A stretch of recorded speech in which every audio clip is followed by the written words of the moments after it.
day, evening, whenever y'all tune in, whether live or pre-recorded. Appreciate y'all for tuning in and listening to us talk about some USF Bulls athletics. You are listening to RBLR Bulls, part of the RBLR Sports machine. And before we go any further, because we've got a lot to discuss, I want to introduce my two co-hosts. We got the whole gang here. First, we'll start with Jonathan Shields. How you doing, my man? I'm great. I'm glad that we're all back. It's been a chaotic few months for me. I appreciate you guys sticking with me during that time, but it's just good to have everyone back. Yeah, man. Yeah, it's good to be back with everyone on board for sure. I know that high school basketball coach, man. You got all the little youngins to take care of. So Yeah. you gotta make sure they're in tip top shape. So For sure. For sure. yeah, we'll be talking some USF basketball too. So we'll have some great input there as well. And last but certainly not least, my one of my favorite people in the world, Musab Tariq. How you doing, my friend? So far, so good. Yeah, man, just excited to be talking about USF sports. A whole lot happened, this past week. So, yeah, man. Heck yeah, man. Yeah, we've got a lot to discuss, and we'll start with men's basketball. As I kind of just teased with Jonathan a little bit, they had a big time win this past week. Jonathan and we were talking about it last week. They took on Tulsa this past Sunday. A really, really huge game. Them and Tulsa kind of have been back and forth with the top of the American Conference, and they took an 80-74 W this past Sunday. I had the pleasure of being there, and man, it was electric. It was a great atmosphere. The crowd was into it. The team was playing really, really well throughout the game. They didn't trail. I think they were tied at one point. Obviously, they were tied at the beginning of the game, but that at one point I believe it was tied like 45-45 or something. But other than that, USF kind of controlled the game for the most part. Obviously, back and forth a little bit. Tulsa managed to keep it close throughout the whole game, but yeah, USF really took control of this game, and it's the usual suspects. Isaiah Nelson had a great game, Mr. Double himself. One of the reporters asked Coach Hodgson if this was the best game he thinks Isaiah has ever played, because Coach Hodgson has coached Isaiah Nelson throughout his collegiate career, and this is Nelson's last year as a college basketball player. And he was kind of like, well, he's had a lot of great games this year, but I don't know. I'm kind of with the reporter that asked the questions. I think it was one of his best games. But Mr. Tariq, any other performances that you wanted to highlight from this big time victory over Tulsa? Absolutely. I mean, just Wes Enos, CJ Brown coming in through as well. Wes Enos with 20 points, 6 assists, CJ Brown 14 points, 8 assists, just doing the floor general things that he does. And then shout out to Joseph Pinion, racked up 11 points, and he is actually one of the 3 D1 players this season with at least 80 rebounds and 70 made threes and 30 steals. So, just throughout this whole season, he's been doing a little bit of everything. And shout out to, USF men's basketball on X for sharing that really neat stat. Yeah, that's right, man. Pinion got off to a bit of a slow start in the first half. I think almost all of his 11 points came in the second half. Didn't really he didn't shoot the ball real well. I think he was like 3 of 12 or something. It was not a great night for him, but still he managed to get it going, and he contributed some key baskets, and like he said, he does a little bit of everything on the court. So that was really huge. But I think probably the biggest takeaway for me, you mentioned Enos and Brown. They had 6 and 8 assists respectively, and they kept their turnovers real low. They had a really great assist to turnover ratio. Jonathan, how important is that for, obviously, taking care of the basketball, but not only taking care of the basketball, but also spreading the love, making sure that everyone gets involved. How important is that for when you're playing a big time opponent like Tulsa? Oh, it's huge. You talked about it last week. It's massive. And that was the thing that I was going to talk about. USF was turning the ball over way too much in the previous games, and the fact that they were under 8, that's incredible. That is incredible. When I played, when I played in college, we had our goals that we'd write down. We had 7 goals, and we had to hit. If we hit like 5 of them, we knew we were going to win. So some of them include offensively scoring more than like 1.1 points per possession, holding the other team below 1 point per possession, and one of ours was always having 10 or less turnovers. And knowing that, I was there 3 years, and I think we only got that maybe 4 or 5 times. And that's factoring in almost 75 games. Mm-hmm. So it's a huge deal, and obviously the people playing at this level are much better than people playing at my level. But it's a huge deal to have under 10 turnovers. because if you look at the raw box score, and I've been able to watch the last 3 USF games because, when I was coaching, I couldn't watch really any basketball. So I've been able to really watch the last 3 USF games. And if you were to tell me that Tulsa was going to hit 15 threes. Yes, they were shooting the pill. They were shooting that is an absurd number. Yes. I guarantee you Tulsa will not hit 15 threes in a game the rest of the season. Yeah, right. They're a great shooting team, but yeah, that's insane. I mean, it's an absurd number. Yeah. And that USF is going to win. I mean, it is just, not to mention USF shot 23% from 3. So if you factor in those 2 things, but you know what the difference was? Tulsa had 14 turnovers. Yep. And USF had 7.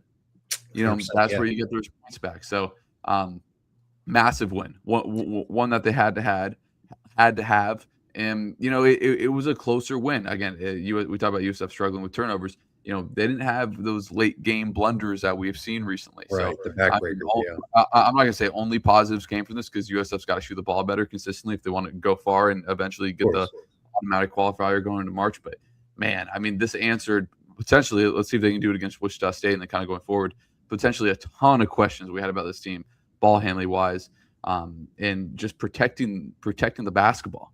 Because when a team hits 15 threes and you win, I mean, that is just an absurd, that is such an accomplishment. So, Tulsa has 20 wins. You don't get that by accident. I mean, they snapped like a 7 or 8 game win streak that Tulsa was on. So, a huge win for the program. So, just for example, I'm going to Tulsa's last game. They made 8 threes in their last game. And teams take making 8 threes a game. Like if you tell a college coach you're gonna make 8 threes a game, they will take that every day of the week. You know what I mean? But a monumental win for USF. Yeah, man, it was so impressive to watch them go to work, and they got out rebounded too. Like they lost the board battle, kind of not by a whole lot, but by enough to where it was a little bit of a concern. But because, like you said, they took care of the ball so much better than the Golden Hurricanes did, they just managed to kind of out unstupid Tulsa. I know that's kind of silly, but it was really fun to watch. The USF plays such an exciting brand of basketball. Like they're constantly getting to the hole, they're getting to the free throw line, they're shooting threes, and they're playing really hard. Like they play really good defense. They're always all over the place. And they're one of the highest scoring teams in D1 basketball. So it's really impressive to watch them go to work. But any other cool notes from this game, Mr. Treek? I know there were some kind of fun takeaways that came about from this game. Yeah, absolutely. First of all, some fun takeaways from the game is, USF now is 8-3 in conference play. Currently, tied at first place in the AAC. This is the first time ever during Brian Hodgson time, so that's pretty neat.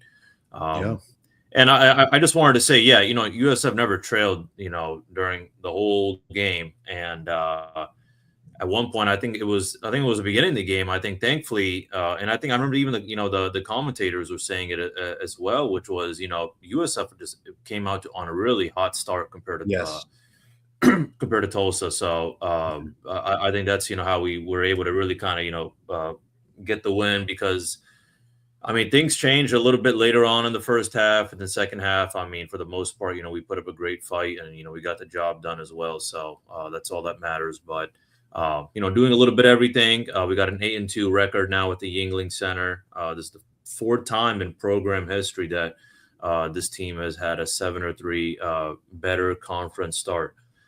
So just some kind of, some real nice things to see, just about the program, how much it's, been thriving and how well it's, doing this year. For sure.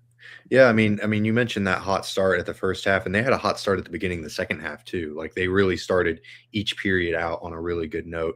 And it led to them having this great record in conference play. I mean, that's a real amazing accomplishment. I mean, it's the first time in the Hodgson era because it's his first year, like that's really impressive. That's so cool.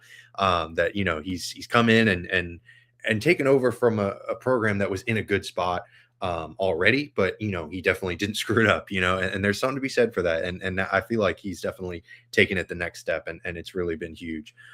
So yeah, some really fun stuff. Also some awards that were given out. Gavin Hightower, he won Freshman of the Week He had an amazing game against Tulane, I believe, and he really balled out there. And then Isaiah Nelson, he was selected for honorable mention player of the week, each for both of those guys. That's the second time getting those honors. So it was really impressive. Hightower has been a really key cog in this machine because CJ Brown, arguably their best player, but sometimes if he gets in foul trouble or maybe he's a little bit banged up or whatnot, Hightower can come in and there's not nearly as much of a drop off in that second unit or within the starters. If Hightower's having to play with the starting unit, there's not really as much of a drop off as you'd think. Then Nelson, I was just gonna say the formula really for USF basketball each game is you got one good floor general or one good guard, one good shooter, and then it's usually going to be Nelson, in the paint, what I'm saying? Maybe sprinkle a little bit of Damian Collins or something like that, or Omajafo. But for sure, look, it's, Enos and, Pinion got to decide, whose day is it? Is it both our day or one? It's got to be one of our days. Right. Same day goes for Hightower and CJ Brown. That's right. One of us got to step up to the plate. But no, man, real nice to see. He's only a freshman. So, man. Yeah, he's and he'll hopefully be here for the long haul because CJ Brown's not going to be around forever, so Hightower can kind of take over that starting role. And you mentioned Collins, man. The USF's got a good little bench. Jonathan, you've played on college basketball teams. Obviously, you've probably played on AU teams and whatnot. So, what's the difference between having a really good bench, like a really solid, well-rounded team versus kind of a top-heavy team? It feels like USF's got more of a well-rounded team. Like Musab just said, like it's either Ennis's game or it's Pinion's game. Can you speak something to that? Like being on a team where it could be a different guy's night every night? Oh, it's the best. And I've been on both of those teams, type teams, right? So one, for example, like you're going to be getting games where guys get into foul trouble, right? You're going to get in games where your best player's not playing great. Well, guess what? If your seventh man can give you 15 points, like that's huge. What I mean? That is huge.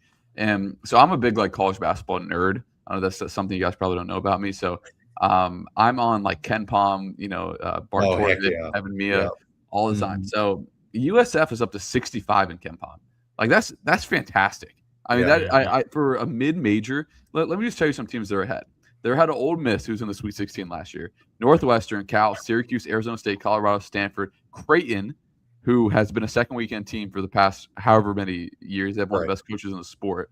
Wake Forest, Minnesota, Notre Dame. Those are just teams that they're above. And granted, I know basically none of those schools are having great years, but Minnesota, who they're above, Minnesota they've beaten some teams this year. I mean? Like I'm pretty sure Minnesota beat North Carolina if I'm not mistaken. Anyway, for USF to be in that kind of spot is just huge. It just shows that they're not just good in the American. They're good. They're just a good team. Yeah. And I know we're going to talk about where they are in the bracket, but I wouldn't want to see them. So Minnesota, I knew they beat someone big. Minnesota this year has beat Indiana. They've beat Iowa, and they just beat Michigan State. That's who they just beat. Minnesota. So again, look, 65. Like it's some mid-major teams that are above of South Florida, like Akron, Belmont. Those are some top level, kind of some top level teams. And ironically enough, Tulsa is still ahead of them in Ken Pom. But still, from what the expectation was, maybe you might know, but where they were preseason picked in the American, to this, I mean, it's Carter. We talked about this last week. That the 2-year span that this program has went through, where 2 years ago they're basically on cloud 9. They almost went undefeated in a conference. They were spectacular, right? You get into the tragedies that happen from the program. You never wish that upon any program in any sport. And that be able to bounce back in a span of 20 months, basically, and to be a top 65 Ken Pom team and a potential 11 seed, 12 seed, 11 seed in March Madness. I mean, that is huge. And I want to make sure that is stated in terms of a lot of programs would have folded in terms of if that would happen to them. If you lose just an iconic figure, an iconic coach, honestly, that USF had, and you would look like UTSA looks this year in basketball. But I mean, it's great in terms of points per game. I mean, USF's top 10 in the country in points per game. I mean, it's just fantastic. Like you said, Carter, Yeah, they're fun to watch, man. Yeah, I've been seeing some other sources. I saw actually earlier today, like Andy Katz, like, kind of bracket, outlook as of right now, and yeah, he had USF, and I think it was like college basketball on Fox. They also had USF on there as well. So this is massive indeed. We're getting the respect we deserve, or the love, from the college basketball community. Yeah. Just because again we're not a basketball school, and after everything we've been through and everything, that has happened with just college sports, how it's evolved with the whole transfer portal as well, all these kind of things, being conglomerated. It's really nice to see, the kind of team we got. Real quick, USF finished last year 196 in KenPom. So yeah, I mean that's an 100 ranking jump. In less than a year. I mean, that is just mammoth stuff. And again, we don't know how this season is going to continue. I would. They have a sneaky big game this weekend, by the way, against Wichita State, which we'll get into in a second. But just to be, it's February 11th, and there's been 100-point ranking jump from March whatever of last year. I mean, just huge for this program. And those losses we had, even in the conference, were just by like a point or two. One to UAB, one to Wichita State. So, and then you had a Temple as well. Temple's going to be one that's going to be biting at USF. Yeah, that's one that they should have had. And look, unfortunately, they don't get to play Temple again, but they get to play. Like I said, Wichita State is a sneaky big game coming up for them next. Yeah, and it's tonight. If you're listening live, or if you're listening on Wednesday, it's tonight at 7:30. This time they're playing in Wichita State. That was a great transition, Jonathan. Thanks for lobbing that up off the backboard. But so they're taking some revenge, hopefully, on the Shockers. Because man, that OT heartbreaker, man, it was really tough. They had just, what were some issues, Musab, that you saw from that first game that maybe USF needs to really clean up to make sure that USF takes home a W here? Well, unlike, the game that we had against Tulsa, we had a brutal slow start. We fell behind 15 early, down 30, 15 in the first half. And unfortunately, it was just hard to come back from that. On top of that, 3-point defense collapsed, which had us shot from 52%. All right. With their, star player, Kenyon Giles. He dropped 5 threes. We got out rebounded as well. Got a lock up on their big man, Will Berg. He's a rebounding machine. Grabbed 15 boards against USF last time. So just another, probably those two big players are those two players are the kind of, the big ones I'm looking at. So clean up on the rebounds, especially, not allowing any second chance points as well, man. Yeah, it's tough because Berg's a big dude. Like, he's a big body.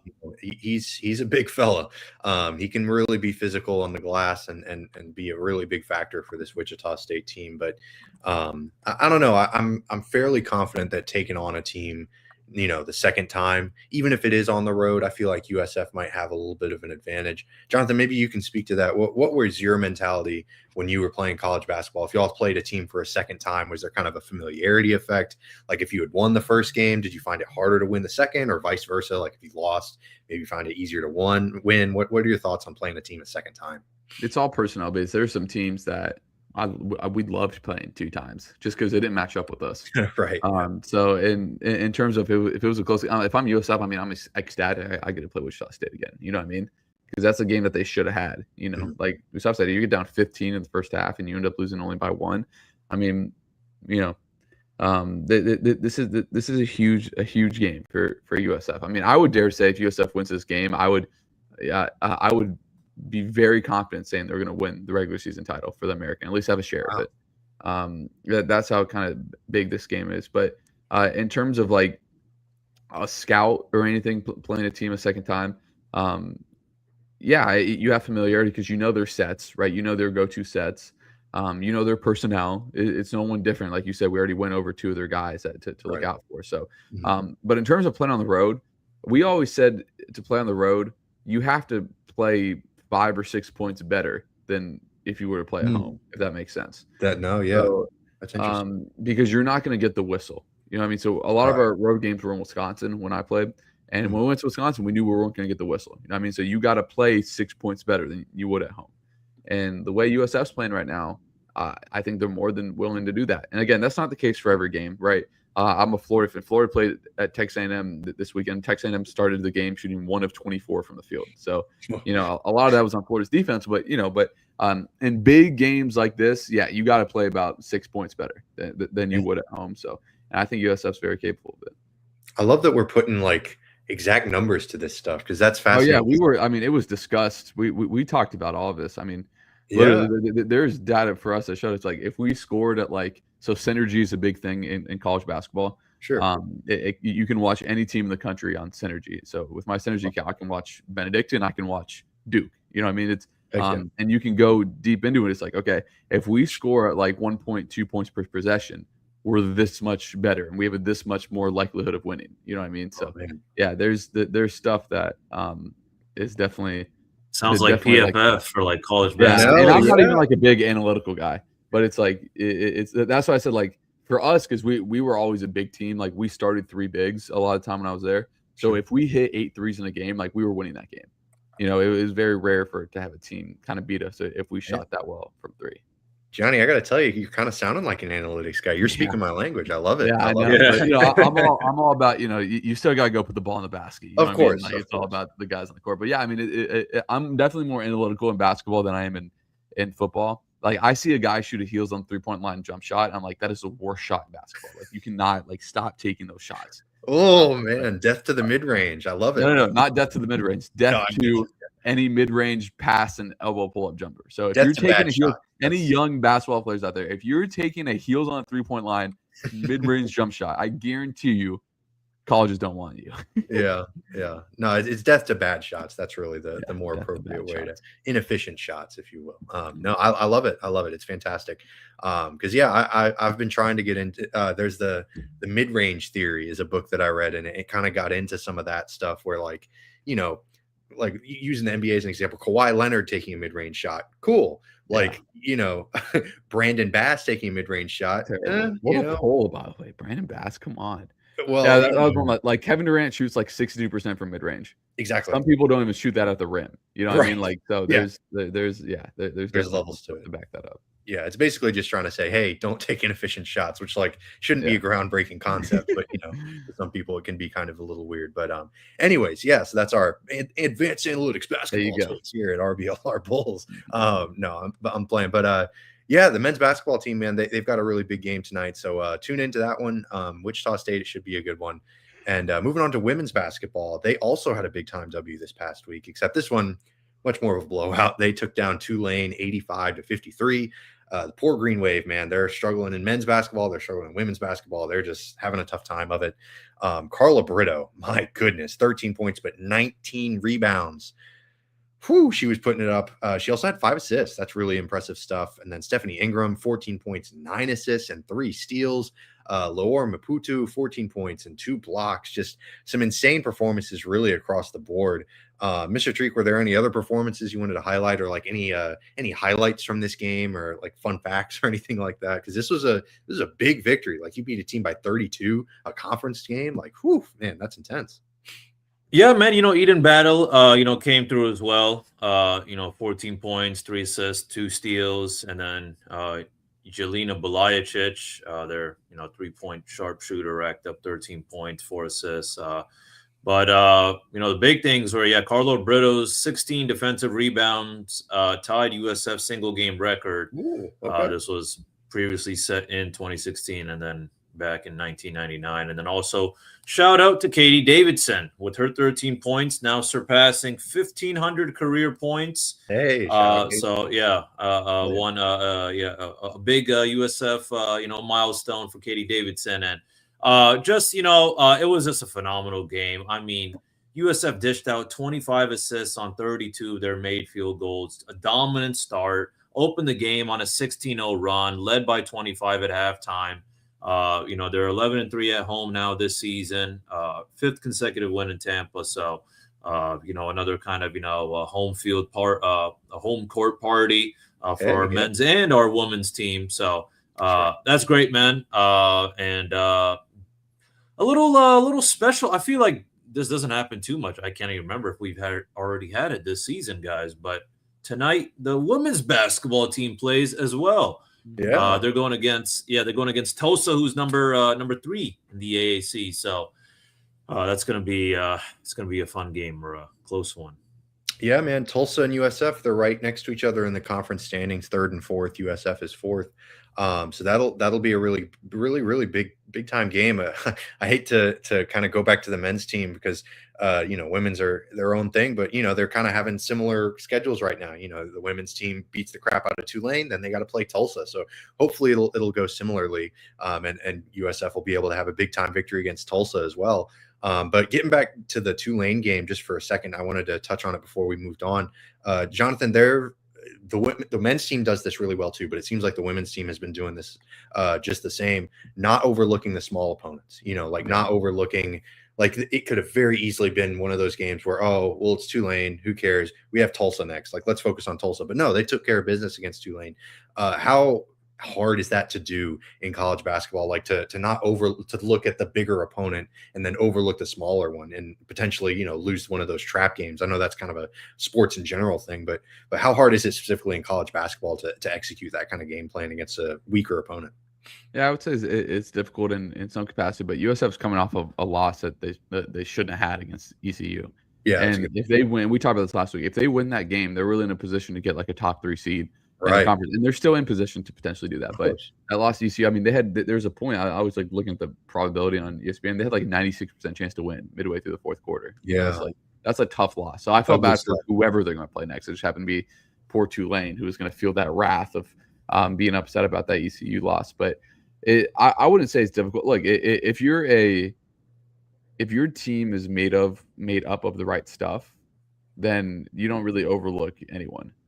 You kind of just look at it as like another opportunity to play, if that makes sense. So like, when I played, especially in high school, when we played teams that we knew weren't going to be able to compete with us on a talent profile, our goal was to get some guys that don't play a lot of minutes, I mean? And obviously I don't think USF is thinking that, but if you have people made up of the right stuff, you're not thinking to yourself like, oh, we might have a letdown game here against. It's like, no, we're going to prepare the same way. We're going to have the same scout. We're going to go over our same practice routine. I mean, like nothing changes for a bigger game. Nothing really changes for a smaller game like this. So yeah, but for whoever was going to play USF's women's team next, I kind of felt bad because they were going to get the wrath of the anger infused female bulls that was coming against Tulane.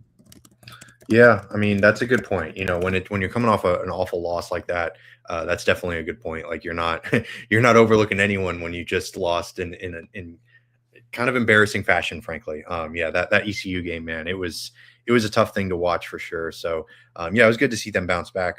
But as Musab mentioned, they got Tulsa tonight at 7 p.m. They're playing at the Yuengling Center. Is that right, Musab? They're playing at home for this one. Yeah. So what else are we looking for them to sort of take advantage and go to work against a really tough Tulsa team? What are you looking for USF to keys to USF victory, if you will, against Tulsa, Musab?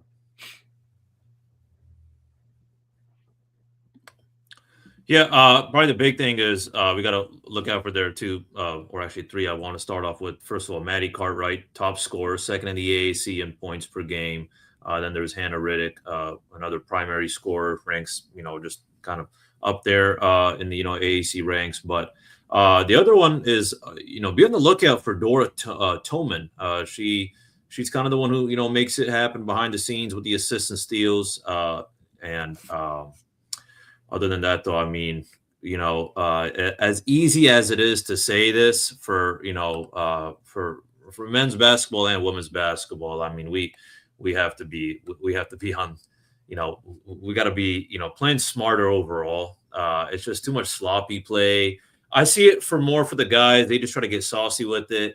The girls, it's just being a little too quick with it, or kind of thinking, maybe they can kind of, make this kind of pass or something. So just playing smart ball. And I think that's what I love most about people like Eden Battle, Stephanie Ingram, and Carla Brito is, they really are smart with it. They know, who to look for and everything. just allowing Katie Davidson or Lauren Putu to finish. So those are the kind of big things I'm looking at. Win the rebounding battle. Hopefully we don't get in foul trouble just because, I'm hoping, Lauren Putu has a really good game today. Sure. And again, just limiting the turnovers. 100%. Yeah, man. I mean, I do wonder how much of the sloppiness from both teams, because they both have new coaches. I wonder if maybe the new system, it's taken a little bit to adjust. Jonathan, how difficult was it for you whenever you played for, maybe you had a new coach or maybe you had a new game plan being installed? Like how difficult or how long did it take for teams to kind of settle in and learn the ins and outs of offenses without, rushing through things or feeling panicked about certain situations? Like what was it like having to deal with a new offensive system? No, it was tough, but our coach was really good. We had this, we every single practice and before every single game, we did this drill called Echo, where we, not every practice, but before every game during our shoot around and a lot during the preseason, we did this thing called Echo where we went through every single play and we had over probably 80 something plays. If you go over our sideline out of bounds, baseline out of bounds, our normal sets, zone sets, 3-2, 2-3, 1-3-1, full court man, full court zone, like literally we probably had 85 different plays that we could run. So we'd go through about 50 of them in this drill called Echo. So we'd call out our basic motion was called like Eagle, whatever. And so it was whatever, we give it to the big down screen, different actions off that. So that's how we learned it. I remember one of my first practices my freshman year. A lot of basketball teams, it's a staple, have this defensive drill called shell drill. So it's basically like 4-on-4, you go over defensive positioning, where you're going to be in the gaps or in the passing lanes, how you attack or how you guard if you're going to someone drives baseline. So for example, Iowa State is really big on their no middle defense. Like they're keeping you out of the middle or maybe it's to the middle, whatever. It's one of the two. So every college is different, has a different type of defense. So when I was in high school, we would, keep them or like force them baseline to our help or something. I don't remember exactly what it was. But in college, we were not giving up baseline. And that was a pretty big like adjustment for me. It's like, okay, when I'm in the corner, I need to literally, they literally taught us to like have a foot on the baseline if you're closing out to the corner. So for me, like that was something that I had to adjust to, you know what I mean? So yeah, with a new staff, there's a million different things. And it's not just offense, it's defensively too. A lot of people are putting in a new defensive scheme. Yeah. So for example, my team, my JV team that I coached, I told my kids that we have to be in the gaps on defense. Like have them when they drive. I don't care about the kids get open threes. We need to not give up layups. And for our varsity team, we were big on being in the passing lanes. So we had two kids that played JV and varsity, and there was a switch of that little difference. Everything else was basically the same, but that was the one little difference that that we had. So it's a great question, and that's what the non-conference is for. That you hope by the time you get to conference play that it's figured out. And honestly, by now, if it's not figured out, I don't know when it's necessarily not necessarily gonna get out of that. Yeah, if not now, when type of thing. I get you. Well, Mr. Shields, I know you got to head out. So thank you so much for joining us. Thank you, Jonathan. Yeah, I'll see you guys next week. Appreciate it. Yes, sir. Hopefully we'll talk about some basketball big wins. Yes. Indeed. All right, see you guys. All right, Mr. Shields. Deuces. All right. Well, it's just me and Mr. Mursab Tariq for the rest of the episode. And we've still got some USF stuff to talk about. First, the softball team. They had some games this weekend, huh, Mr. Tariq? Walk us through USF's past weekend, the Rawlings Invitational, all kinds of games. I know they beat Kansas, but they had some other games that maybe didn't go super well. So take us through it, Mr. Tariq. Yeah, there were some positives. Unfortunately, maybe some negatives, but that's okay. That's just life. But yeah, USF opened their season at the Rawlings Invitational, started 0-2 with losses to Illinois State. They lost 5-1, and then they lost to Michigan 4-0. But they did bounce back. They actually had a nice big comeback win, and they beat Kansas 12-4 in 6 innings. And then they beat Bethune-Cookman 10-0 in 5 innings. And then they closed the Invitational against University of Florida Gators. It was a good fight for the most part, but towards the end, the Gators ran away with the lead, finished off 6-1. So, given the loss to USF. But for the weekend, USF softball was 2-3. Some good matchups. And again, hey, it's just the start of the season. And, being that I'm not too big on, softball and baseball, I forget there are so many games and there are so many games that USF softball has. So fear not, USF softball fans. And I have good news because right after the weekend, They locked in. They had a Tuesday doubleheader against Delaware, kind of a full reset, dominated both games, winning 7-0 and then 8-0 in 6 innings to, complete the sweep.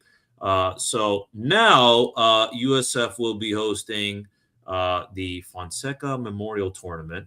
They'll face teams like Indiana State, Kansas, Yale, Boston College, and DePaul. I also do want to say, kind of the positive takeaways is, first of all, we've had, multiple shutouts, which was really nice. And on top of that, maybe we just need a little bit of time to warm up. I think, that's the thing that I saw, is just seeing how dominant we were, for example, against Delaware. But again, the season just started. I'm not going to act like I know Delaware is an amazing program or they have a horrible program.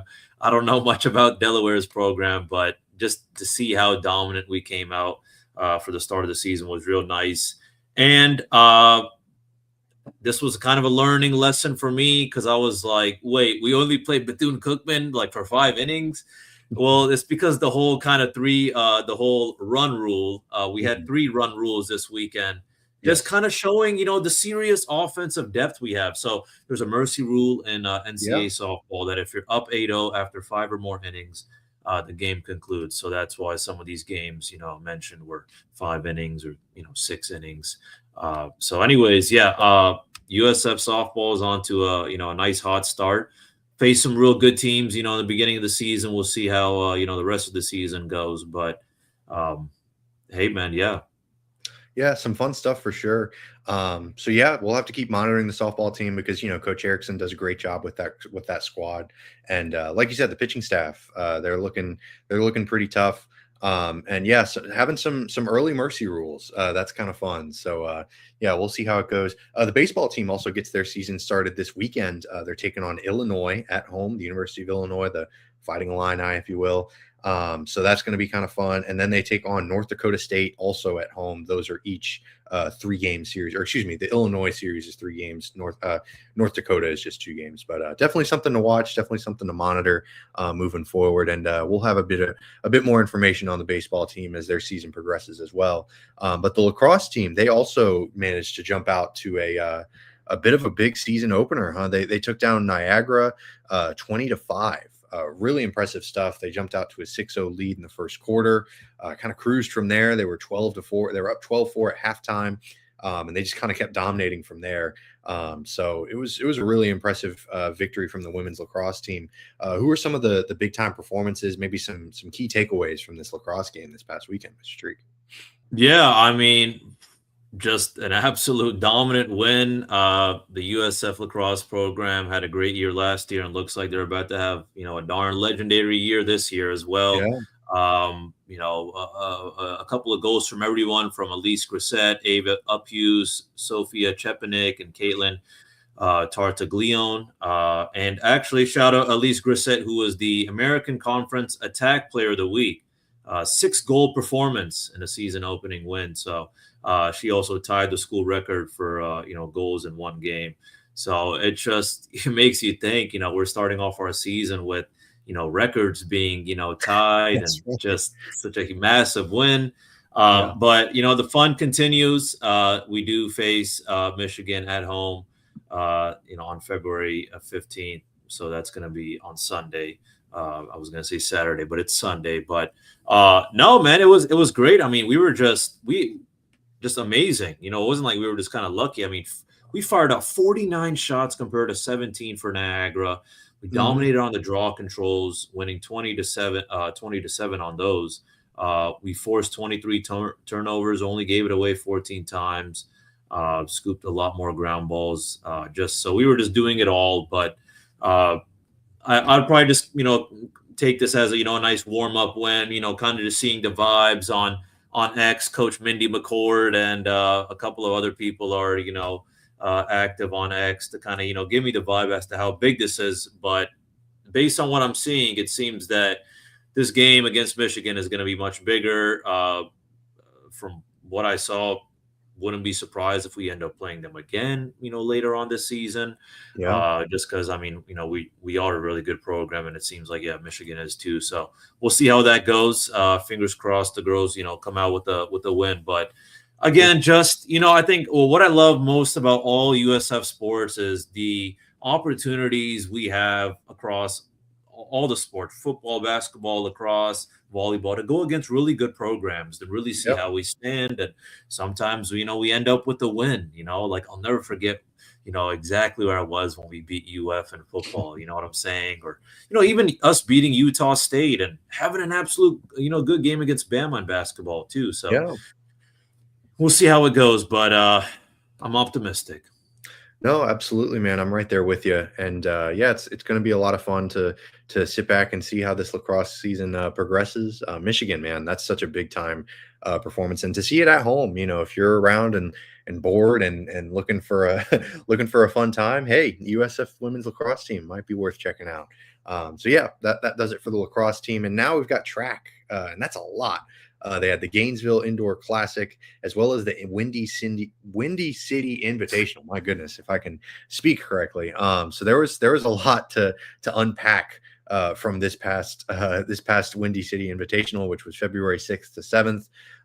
Were there any big time performances that you wanted to highlight? Some top 3 finishes that USF had in the track and field world?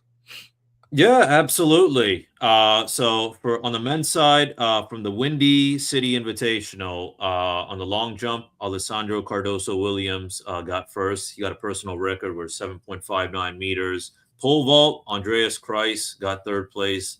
In the 60-meter hurdle finals, Mr. Markel Jones got first. Yep, and he was also the AAC Track Athlete of the Week. So shout out Markel Jones. And then for the 200-meter invite, Alex Xavier Monfries got second. For 400, Chavoy Reed got second place in the 400. 600, Devontae Archer got second. And then in the 800, Nicholas Davalsky got second place. So 4x4, we got third place with Markel Jones, Nathan Medalus, Felix Levasseur, and Joshua Crum, racking the time of 3:11:47. So on the women's side, long jump, we got first place by Lila versus Luis, who also got a personal record, 5.79 meters. Then Gabriella Kiefer, who got third place. Shout out to our pole vault, Madeline Dutz, who tied for third. In the 600-meter, we had Sydney Studsville, who got a personal record of 1:33, got second place overall. Shot put, Alexandria Jefferson walking away with first place, personal record of 14.19 meters. And then the weight throw, Alexandria Jefferson didn't get first. She got second, but still great performance, 17.75 meters. And then Lila versus Luis is back, and she got third place in the triple jump. And then in the 4x4, the girls got second with Skylar Watt, Sasha Salwanchuk, Sanija Houston, and Taryn Peterson, racking up a time of 3:44:34. From the Gainesville Indoor Classic, the big performance was from the 5,000 meter or 5K, which was from Haley Cohen. She got second place overall, racking up a time of 17:09. So just some, overall great performances. I do, kind of give you a little bit of background. There's still, a lot more bigger races going to happen. And it's kind of like, there's really only a couple meets that USF is going to have where we really go against like good competition. Right. Majority of those being like conference invites or NCAA, regionals or whatever. But, we might, I think we do have another big invite or two where we go against big programs. But for example, I only say that because the Gainesville Indoor Classic was just, more just Florida schools, small ones from Ave Maria, Barry. You had FAU and, you had St. Leo and Jacksonville and UCF, but you also had the Savannah College of Art and Design and Kaiser and, Eckerd. So, no, I'm just saying, it's just like a diverse bunch of people. But the Windy City invite, which was, the majority of what I was highlighting is, where we were kind of, able to go against some good programs, Louisville, Indiana, Tennessee, Tulane, WashU, Wisconsin. So just to kind of give a little background as to how we were looking. So, I'm excited to see what we do for the rest of the season. I do wonder, though, is if we're gonna have anyone stand out like that 200-meter champion Abdul Saminu Rashid. You remember him from last year? Yeah, guy. Yeah. So I just, looking at these, it's just with all due respect, no one's getting first. You know what I'm saying? Other than Markel Jones.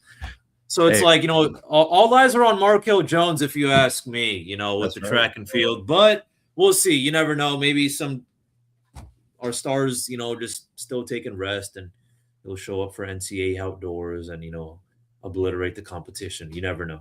Yeah, no, it's going to be really interesting as they start to maybe get into the conference stuff and facing some bigger time schools like the Windy City stuff.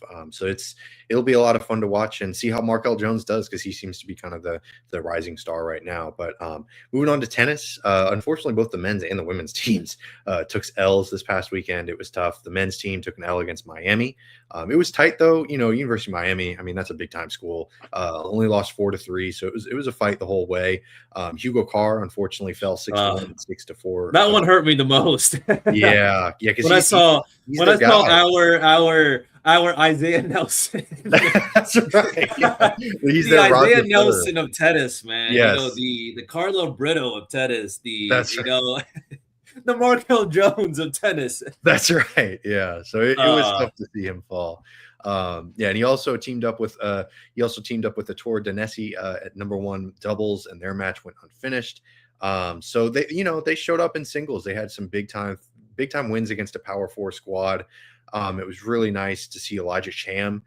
He was at the #2 spot, and he won back-to-back 7-5 sets. And then Stepan Maruzek, he bounced back after getting blanked in the first set, and 0-6, 7-5, 6-3. That was kind of the progression of his sets, and so he was really putting out work out there. And then Ettore Danesi, he was the guy that teamed up with Hugo Carr in doubles.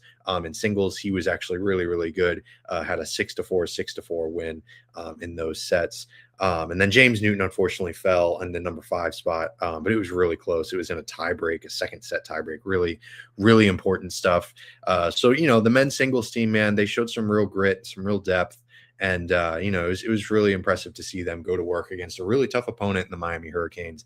And they'll come back home. I've seen these brand new courts that they're going to be opening, and they're gorgeous. They're taking on Georgia Southern. I was about to ask you. I haven't, but I did see some posts about them on USF Athletics. It's really nice, and it'll be fun to watch them take on Georgia Southern on this Sunday, February 15th. And yeah, man, they're really top notch, really state of the art. I think people are going to have a great time going to see some tennis matches there. So it's going to be a whole lot of fun. But the women also took the L against North Florida. What went down there, Musa? Was it as close? Oh man, it was. Yeah, man, it came down to the final point against North Florida. Came out strong. We got the doubles, the doubles point early. Sienna Leeson and Margarita Marcone, set the tone. They won the doubles match with a 6-4 win. And then Josephine Foster and Charlotte Rude again finished, off with the 6-3 win. But the singles was kind of a battle back and forth. I'm saying? Melissa Senley was able to handle business. She won 7-5, 6-2. And then Emily Drukarova also got a point for USF with a 6-2, 7-5 victory.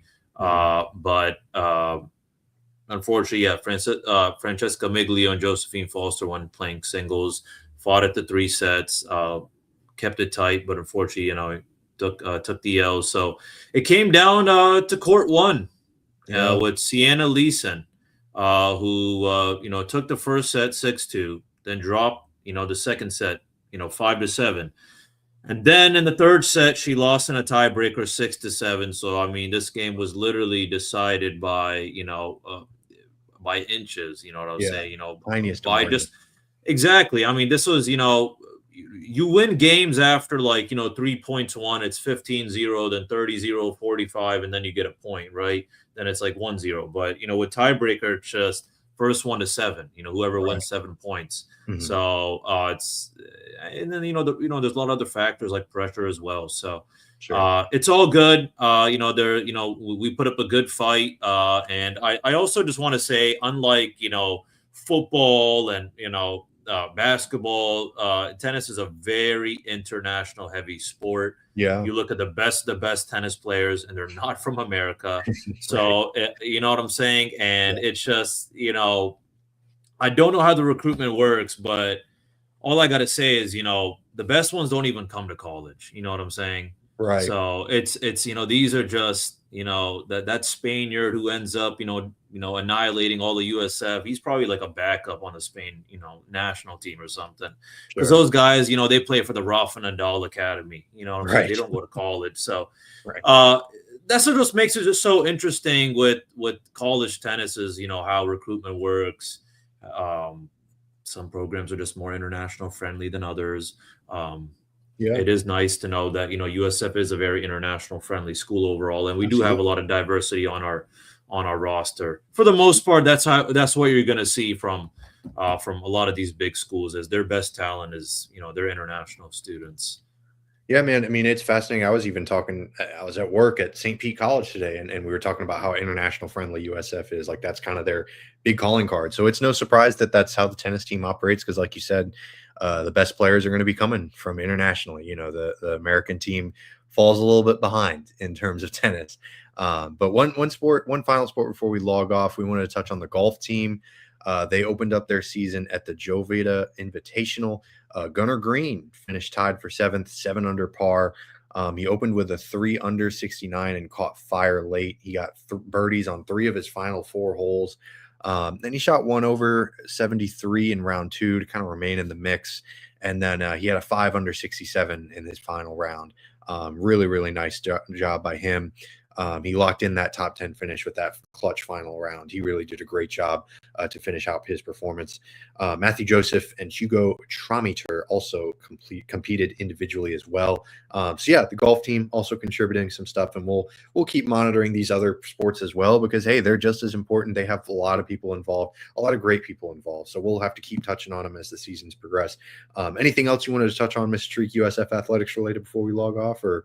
No, absolutely. I'll tell you this, man. I am going to go grab a quick bite, and I'm going to have to figure out what's my plan at 7:30, because I got one. I'm going to have 2 devices. You know what I'm saying? know. I got to have one eye on, Carla Brito, Stephanie Ingram, and Eden Battle, and then I got to have this eye, on Isaiah Nelson, CJ Brown, and Joseph Pinion. So, oh man, what a life, man! What a life! What a time to be alive that can happen. What a time to be a USF Bull. But on the real though, I just love to always have so much to talk about, and listeners, we really appreciate you. And our goal is to have a podcast for you to when you're driving to work, that by the time you finish your drive and by the time you're parking your car, everything there is to USF athletics. You know what I'm saying? You can walk in the office and tell your boss, "Hey, boss, phenomenal game," by Wes Enos. Oh man, that kid.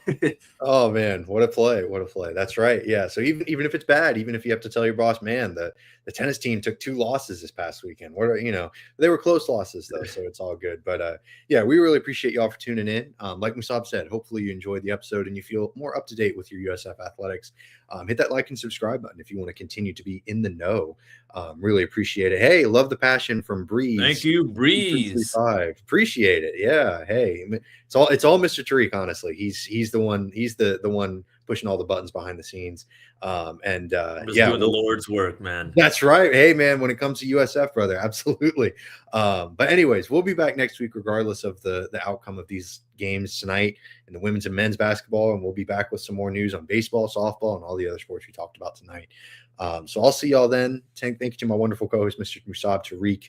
And we'll see y'all next week. But until then, and as always, go Bulls. Go Bulls.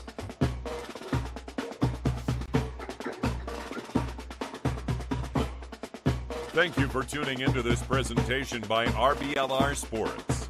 On your way out of the stadium, please remember to like and subscribe.